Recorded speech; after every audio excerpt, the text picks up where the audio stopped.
back to Crane Durham's Nothing But Truth. Nothing But Truth. On AFR Talk.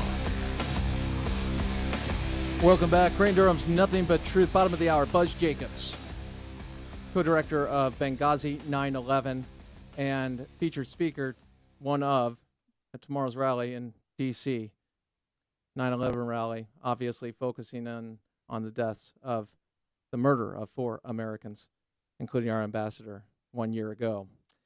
Right now, we go back to the story of the hour, the story of the day, and that is President Obama's speech tonight in light of the apparent deal and agreement between Russia and Syria, Putin and Assad. Putin says, hey, look, we'll secure the chemical weapons. You got it off the offhand remark by John Kerry yesterday, but as we just heard in the previous segment, yeah, President Obama's taking full credit for it, and mainstream media is right there carrying the water. That deal would not have happened without military force.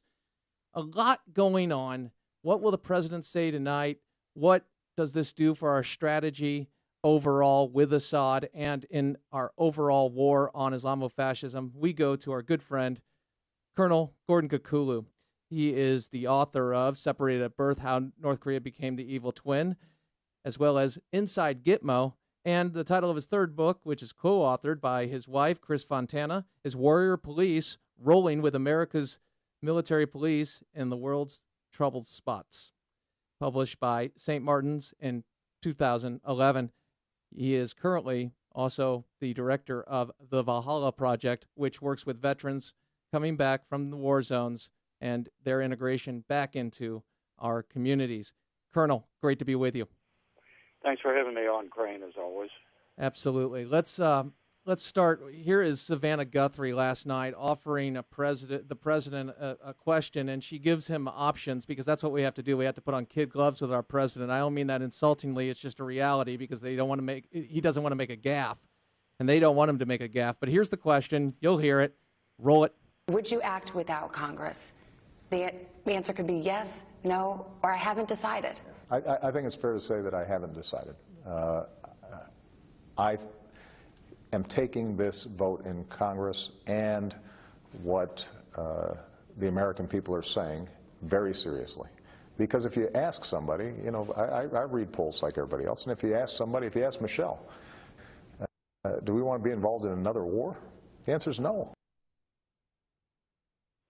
Colonel, obviously we're in a little different place today that he's looking to delay the vote that's going to take place. He's going to address the nation tonight at 9 p.m. Eastern. Your thoughts? I think Samantha should have offered him choice D, which is present. You know, that would have been much more comfortable given his record. I needed that, Colonel. Thank you. I think we all did, my friend.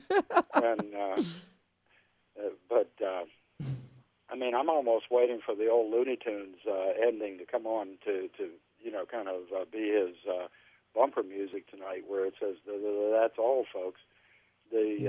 Obviously, they're you know, everybody's doing jumping through hoops and stuff up at the White House right now. Crane giving themselves high fives on what a brilliant job they did to do this. But in effect, Putin has shown himself to be one of the most amazing leaders, and I don't say this in terms of praise, but just as a historian, in quite a long time. I mean, Kerry barely got those words out of his mouth before the Russian foreign minister was right there to make sure that he, you know, got his foot deep inside, saying, yeah, we'll take you up on that deal. And you know, that wasn't administration policy, but suddenly it's the kind of thing that all of these undecideds around the world, the EU, NATO, the United Nations, people who really didn't want to get involved in this can suddenly see, hey, there's an out here, let's take it, even though everybody concerned, including the people at the White House that are congratulating themselves, know that this is the biggest bunch of foolishness you could ever come up with. There's no way that Assad is going to cleanse himself of all of his chemical weapon stocks. I mean, not only could this go on for months, this could go on for years. Look at the how long the whole, from the first Gulf War till Operation Iraqi Freedom took, and we all knew during that whole period of time that Saddam Hussein had WMD of multiple kinds.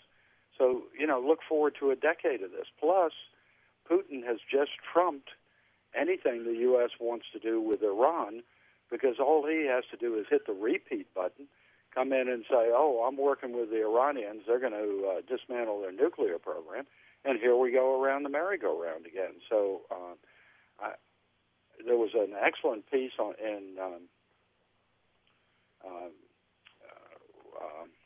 I just lost it, but that's a factor of my upcoming birthday, I'm sure. But in the happens to us all. in the Standard, yes, today on how what this has done is in one stroke remove 60 years of American influence in the Middle East, and I think that's a hard judgment, but it's probably a true one. Is it official that we are no longer, the President of the United States is no longer leader of the free world, and thereby America is not? I think he removed himself from that equation a long time ago, Crane, and I think that was not only a voluntary act on his part, I think it was a premeditated act. I don't think he ever intended, I don't think he liked the idea that America was leader of the free world, and I think he was especially repelled by the idea that he would be that leader. He wants to be the leader of an America, as he said, that fundamentally changes under his direction, which is, of course, we've seen that for the last several years, and becomes more like the Euro weenies, the European socialist states, and where we just kind of go along to get along. And that I think that's been his agenda all along, and I recognize that among our audience and others that there's a lot of theories of why that is, and I don't think we need to get into those at the moment, but I think the fact is that's what has happened, and that's what he wished to have happened all along, and now here we are. And what does this mean for not only Assad, but the Iranian nuclear program? Is this basically... if I were the Ayatollahs right now, I'd find out what Obama drinks and buy him a case, or Kerry at least, because this has given them a free pass. All they have to do is get the Russians who have been supporting them covertly and overtly for years on these programs. Putin can simply announce through his foreign minister, "Oh, well, we're going to take care of the Iranian program too." All these Kool-Aid drinkers in the UN and on the left in America will congratulate themselves and say, "Boy, we've done a great job." And all these WMD programs, all the civil repression, the march of fundamentalist Islam goes on unhampered. Assad, is he here to stay? I don't think he's going anywhere anytime soon. And I'm not sure, as much as I loathe Assad, and from past years when we were on the air together, yes, I have nothing but, desire to remove him from power. At the same time, I don't want to see Syria fall into the same trap as Libya and Egypt and have another Muslim Brotherhood. In this case, it would even be worse because Syria is pretty much a cat's paw for Iran in any event. It just could be catastrophic. And I don't worry too much about us at this stage. I think we have, still have a bit of a buffer, but this could keep me up at night worrying about the viability of Israel in this state. Yes, that was my next question. What does this mean for the security of Israel in communicating what President Obama is communicating in the like of weakness? I think that, once again, and of course this is a familiar position for the Israelis, unfortunately, they're feeling like their backs are up against the Mediterranean Sea again, and they're facing a host of enemies sworn to their destruction. And that in the past, at least most of the past, I would exempt the Carter years from that, and most of the Clinton years, they've been able to rely on a steadfast ally in America and know that we had their back, because Europe certainly doesn't. I mean, the level of anti-Semitism, anti-Israeli sentiment in Europe has always been sky high, regardless of anything that happened in World War II. And so right now, if I were in Israel and in the leadership, not only would I be extraordinarily concerned, but I would have everyone on an emergency basis prepping for possible outcomes, none of which are going to be very pleasant, unfortunately. Do you think this will invite aggression in the form of testing not only Israel but also the United States? And if so, what does that mean for the American soldier? Well, I think we've already been tested and found wanting. You know, I think we got a big F on this test, and you know, I just can't imagine the hilarity and mirth in the Pentagon, in Red Square, right now. I mean, these guys must be, you know, cracking open the vodka bottles and laughing at what's been going on here. This whole reset thing has been turned on its head. Mm-hmm. And basically, what we have been seeing, and now the threat has become a reality, is that not only is this quasi-criminal state under Putin viable in and of itself, but it's now outreaching into turf that the former Soviet Union once, you know, contested with us. And fortunately, in those Cold War years, we had strong leadership here at home for the most part. Right. But not now. I think we're going to see enormous inroads of Russian influence in the Middle East and elsewhere. Okay, and final question. With the debate that has taken place, what have we communicated about our willingness to use military force in the future?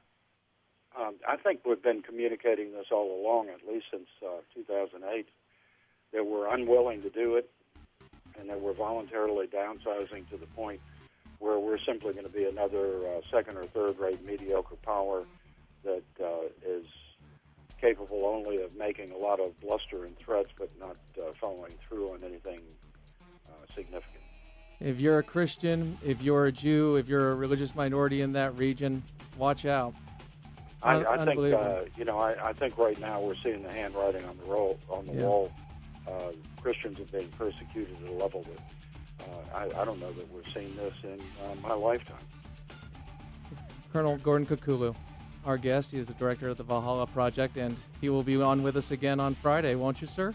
Oh, sure, absolutely. I ask you on air. Thank you so much. Might as well pin me down now while you got an audience. Crowd. Yes, sir. Thank you, my friend. Have a good one. Thank you. Care, take care. Crane Durham's Nothing But Truth. Buzz Jacobs next. Benghazi, AFR Talk.